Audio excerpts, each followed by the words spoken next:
I never saw the video. Messi, Neymar কিংবা এমবাপ্পের দুঃসময়ে বট গাছের মতো ছায়া দেন তাদের বাবারা। আর পাঁচটা সাধারণ মানুষ কিংবা ফুটবলারের ক্ষেত্রেও ঘটে তাই। তবে দুর্ভাগা ক্রিস্টিয়ানো রোনালদোর ক্ষেত্রে বাবা যেখানে পরিবারের রাজা, সকল সুখ দুঃখের আশা ভরসার প্রতীক, সেই রাজা ছাড়াই ফুটবলের রাজপুত্র ক্রিস্টিয়ানো রোনালদো। বয়সটা সবে মাত্র ২০ বছর।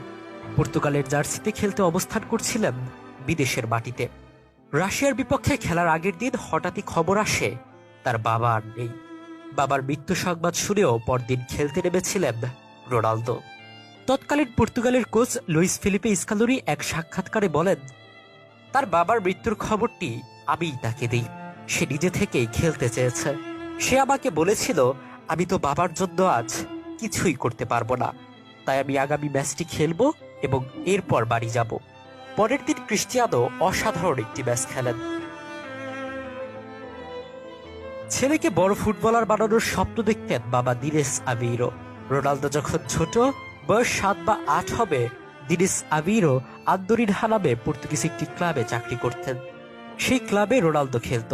তার বাবার কাজ ছিল সকল খেলোয়াড়দের কিট পরিষ্কার করা।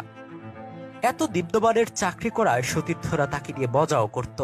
ঠাট্টা বিদ্রুপ থেকেই সেরাদের সেরা হবার তীব্র নেশা চাপে রোনালদোর মাথায়। ২০০৫ সাল, ম্যানচেস্টার ইউনাইটেডে যোগ দেওয়ার কেবল ২ বছর হয়েছে রোনালদোর। এমন এক সময়ে খবর এলো তার বাবা মারা গিয়েছেন। অতিরিক্ত অ্যালকোহল খাওয়ার জন্য লিভারের সমস্যাজনিত কারণে মারা যান তিনি।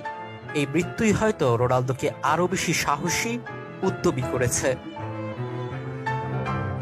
বিভিন্ন সময়ে মিডিয়ার সাথে কথা বলার সময় নিজের বাবাকে নিয়ে মুখ খুলেছেন CR7। তিনি বলেন, আমি আমার বাবাকে শতভাগ জানতাম না। আমরা কখনো অন্যদের মতো সাধারণভাবে কথা বলিনি। তিনি একজন মাতাল লোক ছিলেন। সবচেয়ে বড় ব্যাপার, তিনি কিছুই দেখে যেতে পারেননি।